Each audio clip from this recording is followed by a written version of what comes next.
యాకోబు జీవితం కొత్త మలుపు తిరిగింది. అంటే యాకోబు జీవితం పూర్తిగా మారింది అనుకోకండి. యాకోబు శరీరానుసారిగానే బతికాడు. అయినా అతడు దేవుని మనిషి అని మనం మరచిపోకూడదు. మనం ఇతరులను బహు తేలికగా విమర్శిస్తాము. వీరు విశ్వాసులా? ఎబ్బే, ఏం పని చేశాడండి అంటూ చూపుడు వేలు చాచి వారిని వీరిని తెగడుతాం. దేవుడు నిన్ను తన బిడ్డగా చూచేటప్పుడు నీవేమై ఉన్నావో ఆ సంబంధం ముఖ్యంగాని నీవు ఏమి చేశావు అనే దాన్ని బట్టి కాదు. అది అసలు రహస్యం. నిజమే, కొందరి చర్యలు చూస్తుంటే వారు దేవుని బిడ్డలేనా అని మనకు అనుమానం కలుగుతుంది. కాని వారు నా బిడ్డలే అని దేవుడే అంటున్నప్పుడు సైతాను నోరు మూసుకోవలసిందే. ఇదే దృక్పథంతో యాకోబు జీవితాన్ని మనం సమీక్షించాలి. యాకోబు దేవునికి ప్రతినిధిగా ఈ లోకంలో తన సాక్ష్యాన్ని కాపాడుకొని ఉండాల్సింది. అందుకే దేవుడు అతని మీద కఠిన చర్య తీసుకున్నాడు. ఈ క్రమశిక్షణాత్మక చర్యలో అతడి తుంటి నరం తెగిపోయింది. హెబ్రీ పత్రిక 12వ అధ్యాయం 6వ వచనం ఇదే మాట అంటోంది. నా కుమారుడా, ప్రభువు చేసే శిక్షను తృణీకరించవద్దు. ఆయన నిన్ను గద్దించినప్పుడు విసుకవద్దు. ప్రభువు తాను ప్రేమించే వానిని శిక్షించి తాను స్వీకరించే ప్రతి కుమారుణ్ణి దండిస్తాడు. లోతును దేవుడు తన బిడ్డగా గుర్తించాడు. అతని సాక్ష్యం కూడా ఎంత చెడిపోయిందో మనకు తెలుసు. 2 పేతురు 2వ అధ్యాయం 7-8 వచనాలు. దుర్మార్గుల కామ వికారయుక్తమైన నడవడి చేత బాధపడిన నీతిమంతుడైన లోతు. ఆ నీతిమంతుడు వారి మధ్య కాపురముండి తాను చూచిన వాటిని బట్టి విన్న వాటిని బట్టి వారి అక్రమమైన క్రియల విషయంలో దినదినము నీతిగల తన మనస్సును నొప్పించుకుంటూ వచ్చాడు. లోతు సొదొమ గొమొర్రా అగ్నిని తప్పించుకొని రాగలిగాడు. గాని దేవుడతనికి అగ్ని పరీక్షలు పెట్టాడు. వీటిని తప్పించుకోవడం కుదరదు. శ్రమల బడిలో విశ్వాసులు పాఠాలు నేర్చుకుంటారు. యాకోబు చదివిన బడికి లాబాను మామ ప్రధానాచార్యుడు. ఆ విద్యాలయంలో 20 ఏండ్లు చదివి పట్టాపుచ్చుకున్నాడు. దానికోసం ఎంత కష్టించి పనిచేశాడో మనకు తెలుసు. లాబాను 10 సార్లు పాఠ్య ప్రణాళిక మార్చాడు. ప్రతిసారి యాకోబుకు ఎంతో ఇబ్బంది, ప్రయాస. ఇది అతని విద్యాభ్యాసం. అభ్యాసము కూసు విద్య అన్నారు. యాకోబు దేవుని ప్రతినిధి. అతని ప్రవర్తనలో లోపాలకు గాను దేవుడు అతణ్ణి శిక్షించి క్రమశిక్షలో పెడతాడు. ఈ అధ్యాయానికి సంక్షిప్త వ్యాఖ్య చెప్పనా? యెషయా 40వ అధ్యాయం 29వ వచనం. సొమ్మసిల్లిన వారికి బలమిచ్చేవాడు ఆయనే. శక్తిహీనులకు బలాభివృద్ధి కలుగచేసేవాడు ఆయనే. యాకోబు తన త్రోవను వెళ్లుతూ ఉండగా దేవదూతలు అతనికి ఎదురు వచ్చారు. యాకోబు వారిని చూచి ఇది దేవుని సేన అని చెప్పి ఆ చోటికి మహనయీము అని పేరు పెట్టాడు. దేవుడు యాకోబు మీద తీసుకోబోయే చర్య ఇది. నేరుగా దేవుడు యాకోబును ఎదుర్కొంటున్నాడు. అతణ్ణి దెబ్బకొట్టి అయినా సరే అతని సేవను ఫలవంతం చెయ్యాలని, అతని సాక్ష్యాన్ని బలపరచాలని దేవుని ఉద్దేశ్యం. యాకోబు తన సహోదరుడైన ఏశావు నొద్దకు దూతలను పంపాడు. ఏశావు ఎదోము దేశమున అనగా శేయీరు దేశమందు కాపురమున్నాడు. దూతల ద్వారా యాకోబు కబురు పంపాడు. ఇంతవరకు నేను లాబాను మామ వద్ద నివసించాను. నాకు పశువులు, గాడిదలు, మందలు ఉన్నవి. దాసదాసీ జనము ఉన్నారు. నీ కటాక్షము నా యందు కలగాలని నా ప్రభువులైన తమరు, తమరి సేవకుణ్ణి అయిన నేను మీకు రాయబారమంపుతున్నాను. యాకోబు తెలివితేటలు అసాధారణమైనవి. లాబాను దగ్గర తల బొప్పి కట్టేటంత మొట్టికాయలు తిన్నా అతని యుక్తి ఇంకా పనిచేస్తూనే ఉంది. ఒకప్పుడు ఏశావుకు వ్యతిరేకంగా కుట్రపన్ని జ్యేష్ఠత్వం కాజేసి తండ్రి నుండి ఆశీర్వచనం దొంగిలించిన ఈ యాకోబు మాటలు మారుస్తున్నాడు. ఇంతలో ఆ దూతలు యాకోబు వద్దకు తిరిగి వచ్చారు. అన్నారు, మేము నీ సోదరుడైన ఏశావు దగ్గరికి వెళ్ళాము. అతడు 400 మందితో నీకు ఎదురు వస్తున్నాడు. ఈ వార్త విని యాకోబు అదిరిపడ్డాడు. ఏశావు ఉద్దేశ్యమేమిటో తెలియదు. ఒక్క మాట అనలేదు.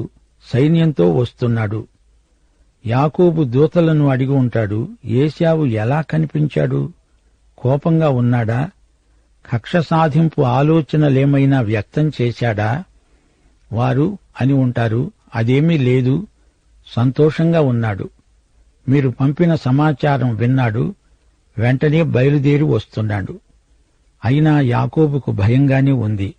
ఏశావు ఏం చేస్తాడో ఏమో. 400 మందితో వచ్చి తన మీద పడతాడు. ఏశావు సంతోషంగా ఉన్నాడంటే శత్రువు తన చేత చిక్కాడని సంతోషమేమో. యాకోబుకు గుండె దడ పట్టుకుంది.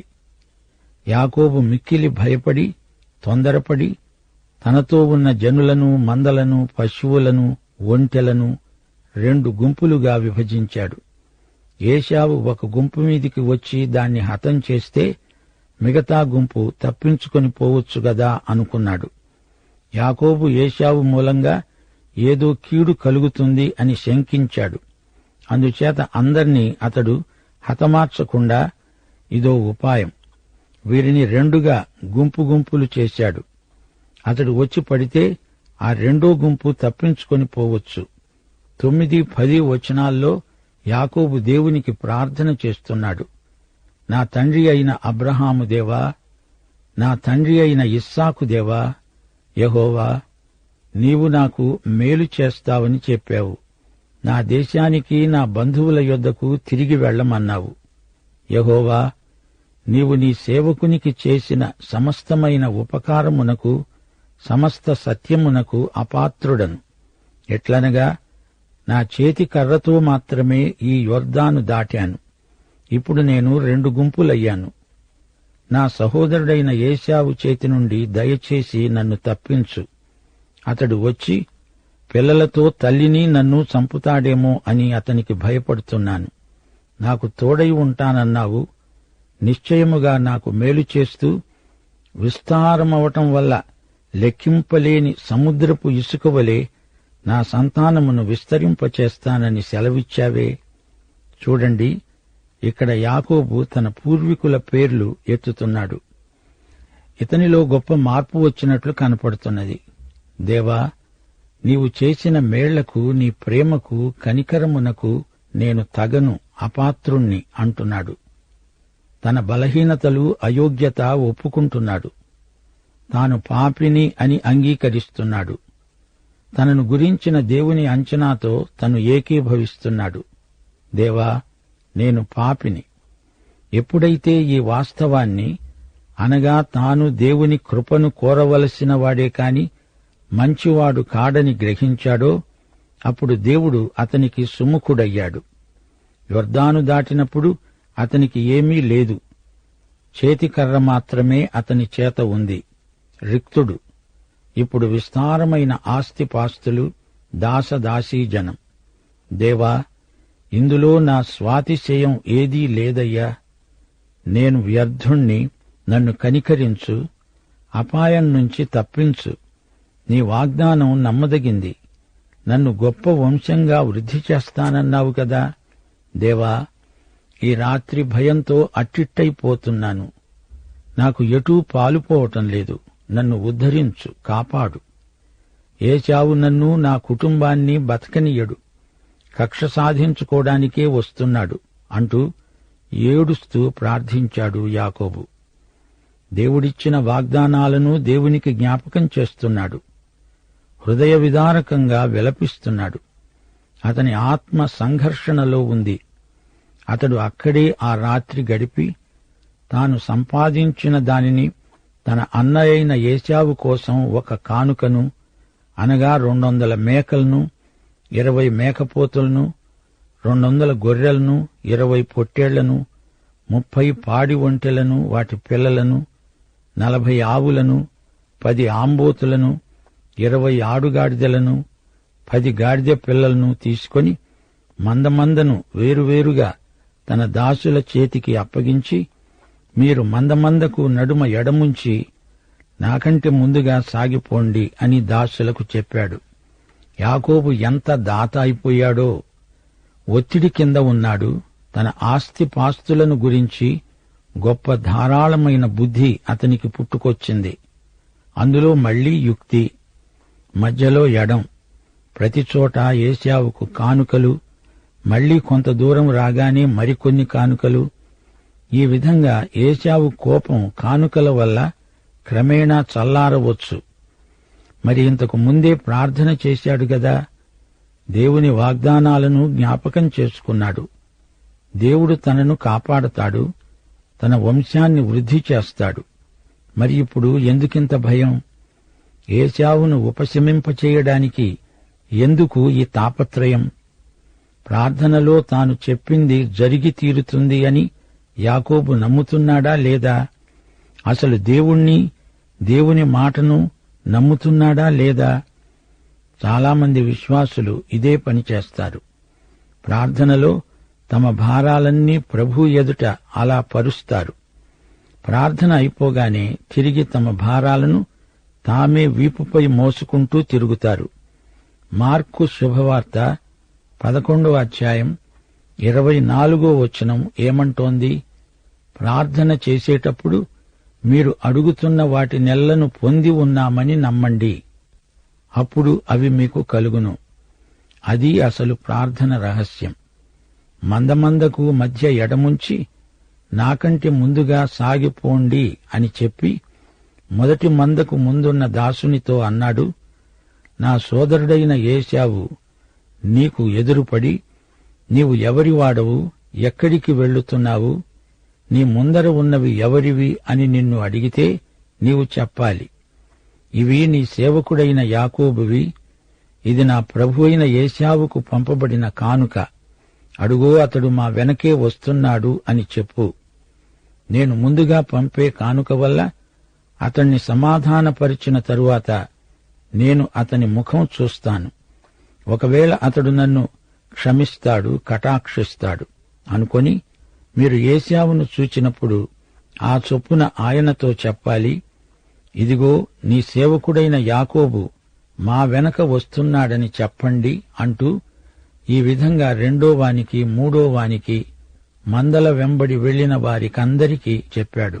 యాకోబు తన శాయశక్తులా ప్రయత్నం చేస్తున్నాడు. ఎలాగైనా ఏశావును సమాధానపరచాలి, కానుకలిచ్చి అతణ్ణి మెత్తపరచాలి. ఆ రాత్రి యాకోబు లేచి తన 2 భార్యలను, తన 2 దాసీలను, తన 11 పిల్లలను తీసుకొని యబ్బోకు రేవు దాటిపోయాడు. యాకోబు వారిని తీసుకొని ఆ ఏరు దాటించి తనకు కలిగినదంతా పంపివేశాడు. యాకోబు ఒక్కడే మిగిలిపోయాడు. యాకోబు జీవితంలో ఆ రాత్రి అనుభవం మరపురానిది. యబ్బోకు రేవు దాటాడు. అది నిర్మానుష్య ప్రదేశం. యాకోబు, యబ్బోకు రేవు. యాకోబు మనసంతా వికలమైపోయింది. భయము, అనుమానము అతడి మనస్సులో దోబూచులాడుతున్నాయి. అలజడి రేగింది. ఏశావును తను మోసగించిన విధానం చాలా నీచమైనది. తను జ్యేష్ఠత్వం సంపాదించవలసిన పద్ధతి అదేనా?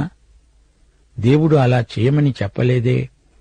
దేవుడు తన సమయంలో సరైన పద్ధతిలో అది తనకు ఇచ్చి ఉండేవాడే. తనకు అంత సహనము లేకపోయింది. యబ్బోకు రేవు దాటి యాకోబు అక్కడే ఒంటరిగా ఉండిపోయాడు. ఒకవేళ ఏశావు వచ్చి తనను చంపేస్తే పోనీ తన పరివారమునైనా వదిలిపెడతాడు. అది యాకోబు ఆలోచన. 24వ వచనం. ఒక నరుడు తెల్లవారే వరకు అతనితో పెనుగులాడాడు. తాను అతణ్ణి గెలవలేకపోతున్నాడు. చివరికి యాకోబును ఆ నరుడు తొడగూటి మీద కొట్టాడు. యాకోబు తొడ నరం తెగింది, తొడగూడు విరిగింది. ఇదొక కుస్తీ ప్రదర్శన. యాకోబు కుస్తీ పట్టాడా? అసలు యాకోబు ఎవరితోనూ పోరాడడానికి సిద్ధంగా లేడు. ఇంతవరకు లాబాను మామతో వ్యవహారం ఇప్పుడు ఏశావుతో ముఖాముఖి. ఈ ఇద్దరితో పోరాడి తను గెలవగలడా? అసాధ్యం. ఎటూ అతనికి తోచటం లేదు. వెనక్కు చూస్తే నుయ్యి, ముందుకు చూస్తే గొయ్యి. ఇప్పుడు మరో వ్యక్తితో పోరాటమా, ద్వంద్వయుద్ధమా? దానికి యాకోబు సిద్ధంగా లేడు. యాకోబు అంతకు ముందెప్పుడైనా కుస్తీ ప్రదర్శనలిచ్చాడా? అతడేమన్నా కుస్తీ వస్తాదా? కాదు. ఆ రాత్రి అసలే మనసు బాగుండక ఒక్కడే ఏకాంతంగా మిగిలిపోయాడు యాకోబు. అతని మనసు పరిపరి విధాల కలత చెంది ఉంది. అయితే ఆ రాత్రి ఎటూగాని వేళలో యాకోబుతో పోరాడిన ఈ వ్యక్తి ఎవరు? సోదరీ సోదరులారా, యేసుక్రీస్తు అవతరించక ముందు అడపాదడపా నరుడుగా ఈ లోకానికి వస్తూ పోతూ ఉండేవాడు. ఈయన యేసుక్రీస్తే, మరెవరో కాదు. హోషేయ 12వ అధ్యాయం 1 నుండి 5వ వచనం వరకు వినండి. ఎఫ్రాయిము గాలిని మేస్తున్నాడు, తూర్పు గాలిని వెంటాడుతున్నాడు. మానక దినమెల్లా అబద్ధమాడుతూ బలాత్కారం చేస్తున్నాడు. జనులు అష్షూరీయులతో సంధి చేస్తారు, ఈజిప్టుకు తైలం పంపిస్తారు.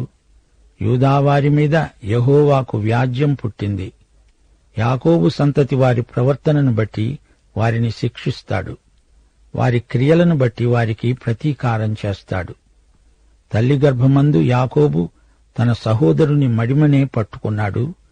మగసిరి కలవాడై అతడు దేవునితో పోరాడాడు. అతడు దూతతో పోరాడి జయమందాడు. అతడు కన్నీరు విడిచి అతణ్ణి బతిమలాడాడు. బేతేలులో ఆయన అతనికి ప్రత్యక్షమయ్యాడు. అక్కడ ఆయన మనతో మాట్లాడాడు. యెహోవా అని, సైన్యములకు అధిపతి అయిన యెహోవా అని ఆయనకు జ్ఞాపకార్థ నామము. ఆ రాత్రంతా యాకోబుతో పెనగులాడింది ప్రభువైన యేసుక్రీస్తే. ఆయన అన్నాడు, తెల్లవారుతున్నది, నన్ను పోనియ్యి. యాకోబు అన్నాడు, నీవు నన్ను ఆశీర్వదిస్తేనే కాని నిన్ను పోనీయను. నీ పేరేమిటి అని అడిగాడాయన. అతడు యాకోబు అని చెప్పాడు. యాకోబు కుస్తీ పట్టు పట్టటం లేదు. ఆయనను గట్టిగా పట్టుకొని విడవటం లేదు. దేవునితో పోరాడటమా? అది అసాధ్యం. దానివల్ల తనకే గాయాలవుతాయి. ములుకోలకు ఎదురు తన్నితే ఎద్దుకే గాయమవుతుంది. ఈ సంగతి వృద్ధుడైన యాకోబు మహాశయునికి బాగా తెలుసు. దేవునికి లోబడాలి, ఆయనను గట్టిగా పట్టుకోవాలి, పట్టు విడువకూడదు. యాకోబుకు యుక్తిలో భక్తి, భక్తిలో యుక్తి. అతనిది విలక్షణమైన వ్యక్తిత్వం. తన పూర్వీకుడైన అబ్రాహాము ఏం చేశాడు? అతడు దేవుణ్ణి నమ్మాడు. అదే అతనికి నీతిగా పరిగణించబడింది. అబ్రాహాము దేవుణ్ణి గట్టిగా పట్టుకున్నాడు, పట్టు విడువలేదు. ఆయన అన్నాడు, నీవు మనుష్యులతో దేవునితో పోరాడి గెలిచావు. ఇక మీదట నీ పేరు ఇశ్రాయేలే గాని యాకోబు అనబడదు. ఇంకా అతడు దురాక్రమణదారు కాడు, వంచకుడు కాడు. అతడిప్పుడు ఇశ్రాయేలు, రాకుమారుడు. అటు దేవుని పట్ల, ఇటు మనుషుల పట్ల అధికారము, శక్తి గలవాడు. ఇశ్రాయేలు. పాతది గతించింది, ఇప్పుడతనికి కొత్త స్వభావం ఇవ్వబడింది. యాకోబు ఇప్పుడు మాట్లాడుతున్నది ఎవరితో? యేసుక్రీస్తుతో. ఆయన అవతారానికి పూర్వం యాకోబుతో మాట్లాడాడు. యాకోబు కనిపించాడు. అప్పుడు యాకోబు, దయచేసి నీ పేరేమిటో చెప్పు అని అడిగాడు. అందుకాయన, ఎందు నిమిత్తము నా పేరు అడిగావు అని అక్కడే అతణ్ణి ఆశీర్వదించాడు.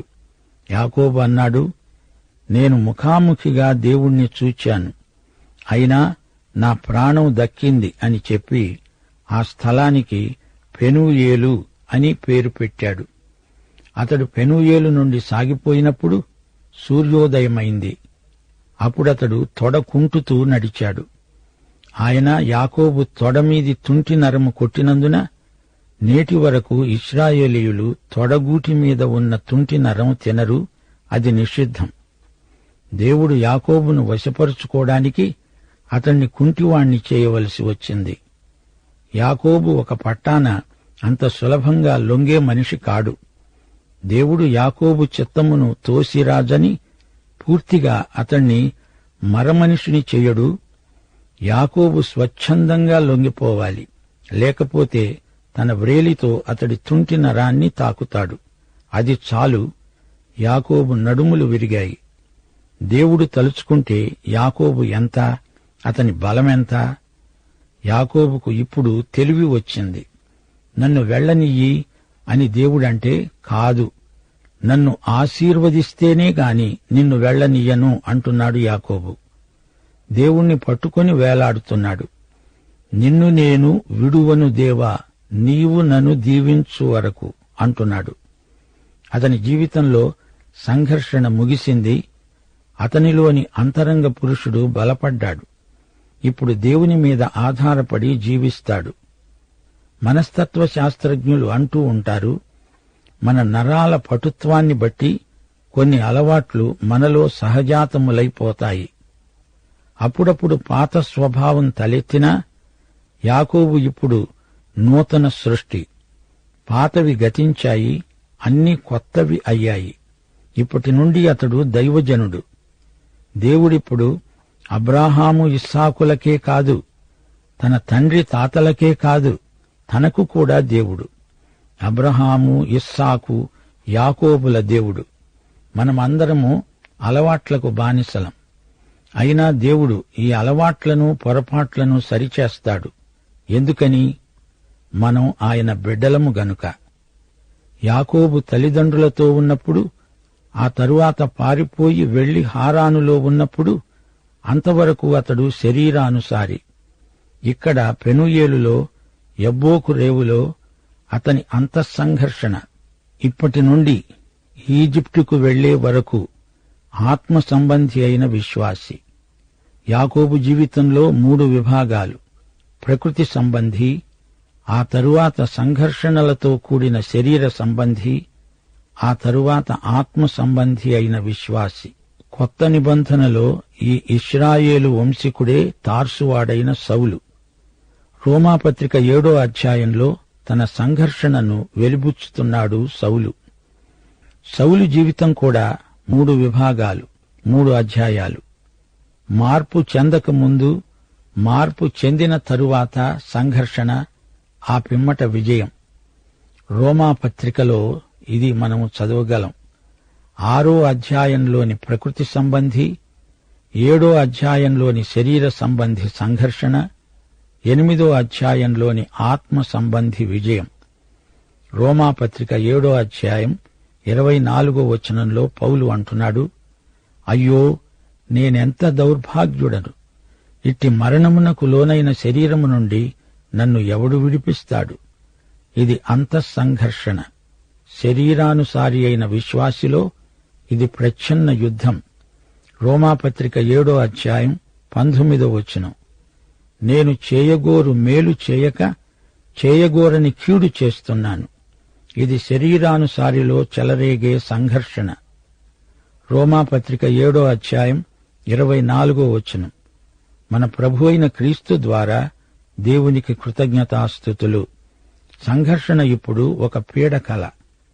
మనస్సు విషయములో నేను దైవ నియమానికి, శరీర విషయములో పాప నియమానికి దాసుడను. కాని ఇప్పుడు మనలను ప్రేమించిన వాని ద్వారా నేను వీటన్నిటిలో అత్యధిక విజయము పొందుతున్నాను. రోమాపత్రిక 8వ అధ్యాయం 36వ వచనం. శరీరానుసారమైన మనసు దేవునికి విరోధం. శరీర స్వభావము గలవారు దేవుని సంతోషపెట్టలేరు. యాకోబు విజయ రహస్యమిదే. దేవునికి పూర్తిగా లోబడ్డాడు. దేవుడు దెబ్బ కొడితే కృపతో స్వీకరించాడు. దేవుని చిత్తానికి నీ చిత్తమును లోబరచటమే విజయం. యాకోబు పోరాటంలో గెలుపు అంటే దేవుని చిత్తానికి పూర్తిగా లొంగిపోవటం. ముగింపులో 1 కొరింథీ 10వ అధ్యాయం 11వ వచనం మీకు జ్ఞాపకం చేయగోరుతాను. ఈ సంగతులు దృష్టాంతములుగా వారికి సంభవించి యుగాంతమందున్న మనకు బుద్ధి రావాలని రాయబడినవి. ప్రార్థన చేసుకుందాం. దేవా, నీ కృప సర్వసమృద్ధము. మంటి పురుగులమైన మానవులము మమ్ములను స్నేహితులు అంటున్నావు. మా దేవుడవు, రక్తదానమిచ్చి మా నిత్య రక్షణకు కారకుడవయ్యావు. యేసుప్రభు, పాత నిబంధన అంతా నీవే కనబడుతున్నావు. నీకు కృతజ్ఞులం. నేటి సందేశం మా హృదయాలలో సంచలనాత్మకమైన ఒక నూతన క్రియ జరిగించున్నట్లు వాక్య ప్రకటనకు మీ దీవెనలు చేర్చి మమ్మలను ఆశీర్వదించుమని యేసుక్రీస్తు వారి శుభనామమున ప్రార్థన చేస్తున్నాము తండ్రి. ఆమేన్.